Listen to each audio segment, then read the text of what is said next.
The vineyard cost me $1,200,000, 38 years practicing corporate law in San Francisco, and this was supposed to be my reward. 27 acres in Napa Valley, mostly Cabernet Sauvignon vines planted in 2018, with a small tasting room and a renovated farmhouse that overlooked the entire property. Margaret and I had talked about it for years before the cancer took her. She'd clip pictures from wine magazines, circle listings in real estate brochures. "Someday, Robert," she'd say, "when you finally retire, we'll have our own little piece of heaven." Well, I retired at 62, 6 months after her funeral, and I bought the vineyard she never got to see. I hired a vineyard manager, a guy named Carlos who'd worked in Napa for 20 years. He knew the soil, knew the climate, knew which blocks needed more attention. I wasn't trying to compete with Opus One or Screaming Eagle. I just wanted to make decent wine, maybe sell a few cases to locals, spend my mornings walking between the rows of vines like Margaret and I had planned. The first harvest came in September. We produced 800 cases of 2024 Cabernet. Nothing fancy, but Carlos said it was solid for a first vintage. I'd wake up at dawn, make coffee, and sit on the farmhouse porch watching the sun burn off the morning fog. For the first time since Margaret died, I felt something close to peace. Then my daughter called. "Dad, Derek and I are coming up this weekend. We want to talk to you about something exciting." Michelle was 34, married to Derek for 6 years. He worked in tech, some kind of marketing director role at a startup in Palo Alto. They lived in a 4-bedroom house in Los Altos that cost them $3 million. I never understood what Derek actually did for a living, despite him explaining it to me multiple times.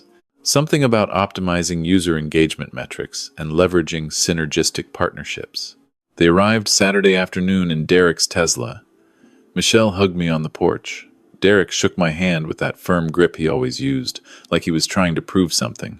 "Beautiful property, Robert," Derek said, looking out at the vines. "Really beautiful. You know, Michelle and I were driving up here thinking about the potential of this place. I should have known right then. That word. Potential." We sat in the tasting room. I'd opened a bottle of the 24 Cab, even though it was still young. Michelle was talking about her job at the marketing firm, how stressful it was, how she was thinking about cutting back her hours. Derek set his wine glass down and leaned forward. "Robert, I'm going to be direct with you. Michelle and I have been researching wedding venues in Napa. Do you know what they charge? $15,000 to $30,000 for a single event. The boutique places, the ones with real character, they're booked out 2 years in advance." "Okay," I said. "Your property is perfect. The farmhouse, the views, the vines as a backdrop. We could easily fit 150 guests here. Ceremony in the vineyard, reception in the tasting room, or under a tent. I've already talked to an event planner. She thinks we could book 30 to 40 weddings a year at $25,000 each. That's $1 million in annual revenue, Robert. Minus expenses, we're looking at probably $700,000 in profit." I stared at him. "We? Well, obviously we'd manage it. I have the business experience. Michelle has the aesthetic sense. You'd still live in the farmhouse, of course. We'd just need to use the property on weekends, maybe some Fridays. The tasting room would become a bridal suite. We'd put up a permanent tent structure, maybe build a small commercial kitchen for catering." "Derek, I'm not turning this into a wedding venue." He laughed. Actually laughed. "Robert, come on. You're making, what, 800 cases a year? Even at $50 a bottle? That's what, $40,000 in revenue? You're barely covering your operating costs. This property could generate serious income. Margaret would have wanted you to be smart about this." The mention of Margaret's name made my jaw tighten. "Don't tell me what Margaret would have wanted." Michelle touched my arm. "Dad, Derek's just trying to help. You're alone out here. What if something happens? What if you fall or have a medical emergency? This way, we'd be here every weekend. We'd be checking on you. I'm 62, not 90. I don't need checking on." "We're not asking for the property," Derek said. "We're proposing a partnership. We handle the weddings, manage the bookings, deal with the vendors. You get a percentage of the profits. 20% sounds fair. 20% of the profits from my property? From the wedding business profits, the property itself generates minimal income as a vineyard. We'd be creating value. Without our management and capital investment, this place just sits here. With our plan, everyone wins. I stood up. The answer is no. I bought this place to make wine and have some peace, not to have 150 people trampling through it every weekend. Derek's expression didn't change. Just think about it. We'll send you the business plan. Look at the numbers. They speak for themselves. They left an hour later. Michelle hugged me goodbye, whispered, "Dad, please just consider it. Derek really thinks this could work." I didn't sleep well that night. Monday morning, I got an email from Derek. The subject line was Napa Valley Wedding Venue, Business Proposal. Attached was a 40-page PowerPoint presentation. Revenue projections, market analysis, competitor pricing, photos of other wedding venues with their flaws highlighted. Page 37 had a proposed renovation budget, $450,000 for permanent tent structures, kitchen upgrades, parking lot expansion, landscaping, and ADA-compliant bathrooms. Initial capital provided by Derek and Michelle Morrison, it read, to be recouped from first-year profits before profit-sharing distribution. I deleted the email. Tuesday, Michelle called. "Dad, did you look at the proposal?" "I did." "The answer is still no." "But why? Derek did so much work on that. The numbers are incredible." "Because I don't want to run a wedding venue. I want to make wine." "You can still make wine. The weddings would just be on weekends." "Michelle," I said no. "Please respect that." There was silence. Then, "Derek says you're being stubborn. He says you're not thinking rationally about your financial future." "Derek can think whatever he wants. This is my property, my decision." She hung up without saying goodbye. I thought that was the end of it. I was wrong. 2 weeks later, my younger son Jake called. He lived in Portland, worked as a graphic designer, visited maybe twice a year. We weren't close, but we were cordial. "Dad, I got a weird call from Michelle. She says you won't let her and Derek use the vineyard for their business idea?" "That's not how I'd describe it, but essentially yes. She made it sound like you were being unreasonable, like they were just trying to help you make money and you shut them down." I explained the whole situation. Jake was quiet for a moment. "Jesus, Dad, they want to take over your property for a wedding venue? Without even asking properly? That's insane." "Thank you. I thought I was going crazy." Michelle's always been like this. Ever since she married Derek, she's gotten worse. Everything's about money and investments and opportunities. She called me last year asking if I wanted to invest in some cryptocurrency thing Derek was promoting. I said no, and she didn't talk to me for 3 months. It felt good to hear someone in the family validate my reaction. 3 days later, I was in town getting supplies when I ran into a woman I vaguely knew from the local Vintners Association. Her name was Patricia, owned a small winery about 5 miles down the road. "Robert, I heard about your wedding venue. How exciting." My stomach dropped. "What?" "Derek Morrison stopped by my tasting room yesterday. Said you were converting your property into an event space. Asked if I'd be interested in a wine supply partnership. He wants to feature local wines at the weddings." "Patricia, I'm not converting anything. I have no idea what Derek told you, but it's not true." Her smile faded. "Oh." He seemed very certain. He even showed me architectural renderings of the tent structures and kitchen. I drove straight home and called Derek's cell phone. It went to voicemail. I called Michelle. Also voicemail. I sent Derek an email. "Stop telling people I'm turning my property into a wedding venue. I have not agreed to any such plan. This needs to stop immediately." He replied 2 hours later. "Robert, I'm simply doing preliminary market research. No contracts have been signed.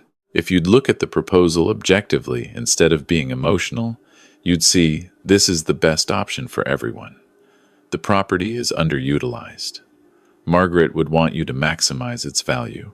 There was that name again. Margaret. I called my old law firm in San Francisco. Asked for Tom Chen, one of the partners I'd worked with for 15 years.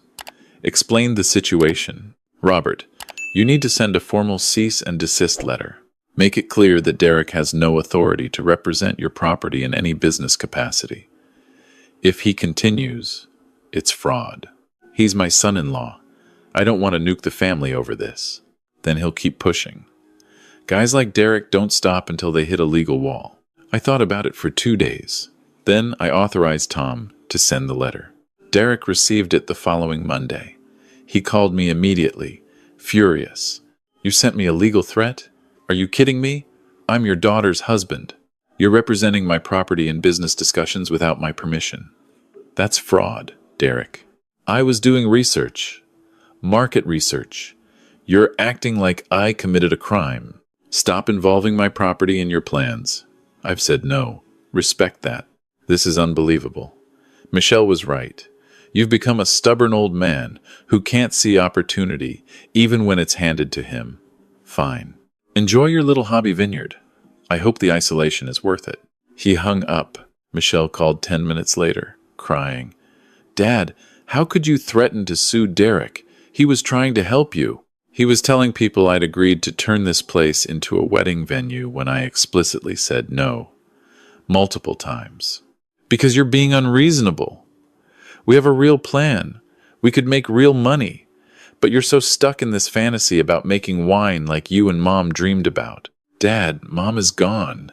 You need to face reality. That hurt more than anything, Derek had said. Michelle, I'm not discussing this anymore. The answer is no. It will remain no. If Derek contacts me again about this, I'll pursue legal action. You'd sue your own family? I'd protect my property from someone who won't take no for an answer. She hung up. We didn't speak for 6 weeks. In mid-December, Carlos called me to the Vineyard office. Robert, we got a weird inquiry. Someone asking about facility rental for June. We don't rent the facility. I know, but they seem to think we did. They mentioned they'd been in contact with Derek Morrison about booking a wedding. My blood went cold. What? Carlos showed me the email.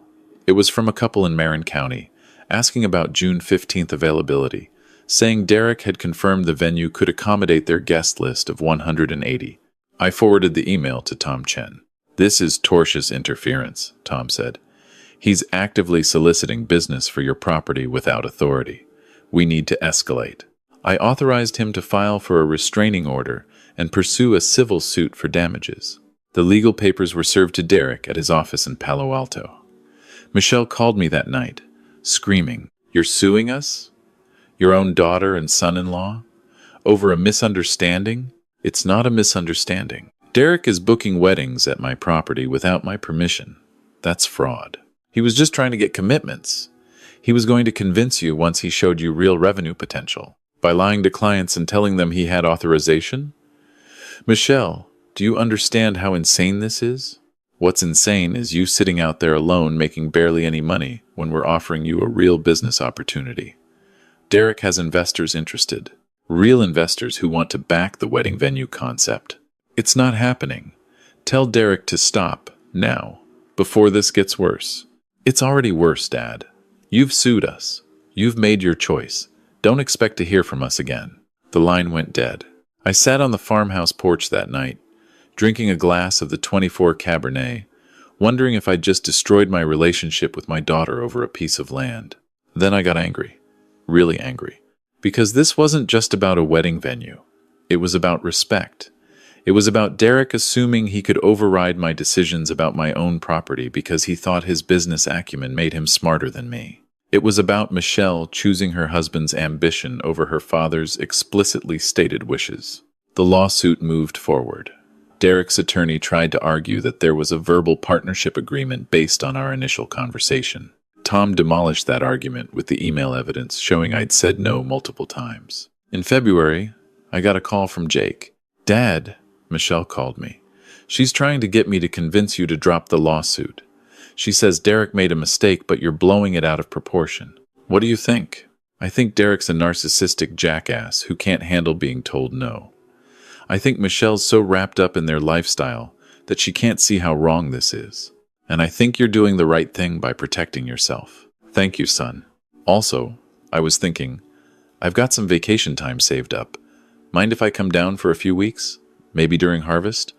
I could help out, learn about winemaking. Something in my chest loosened.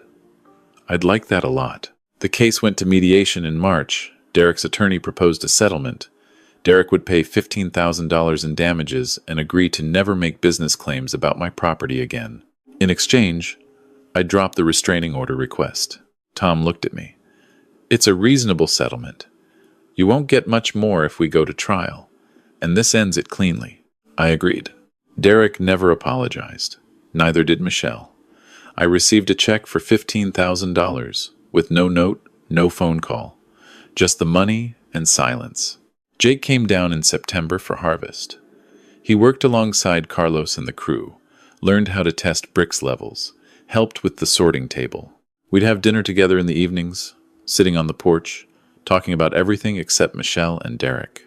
One night, after we'd finished a bottle of the 24 vintage, Jake said, "You know what the hardest part of this must be?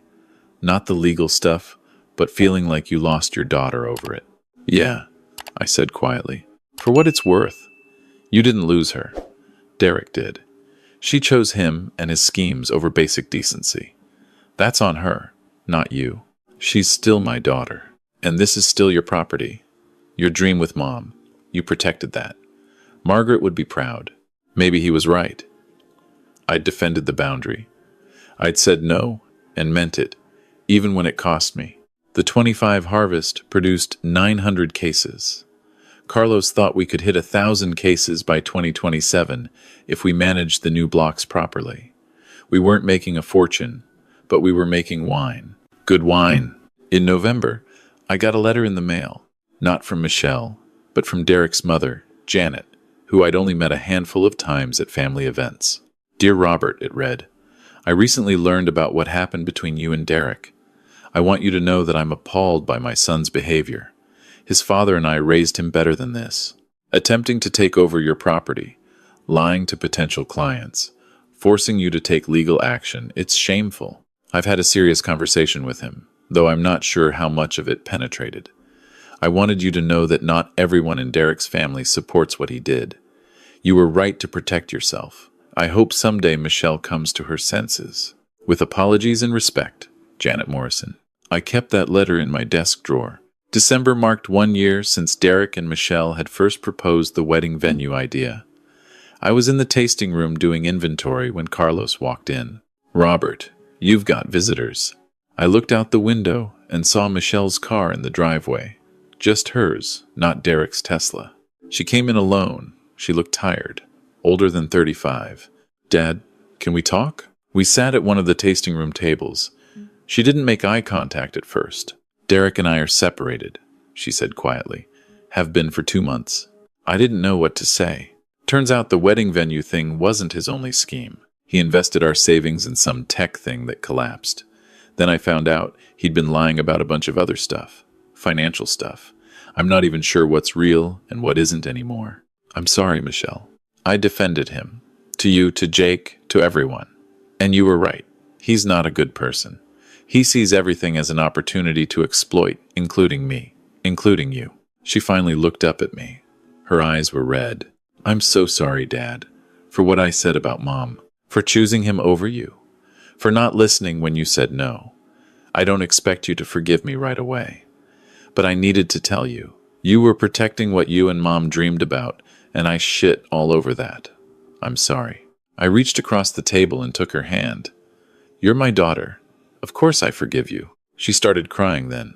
Not quiet tears, but the kind of sobbing that comes from months of holding everything in.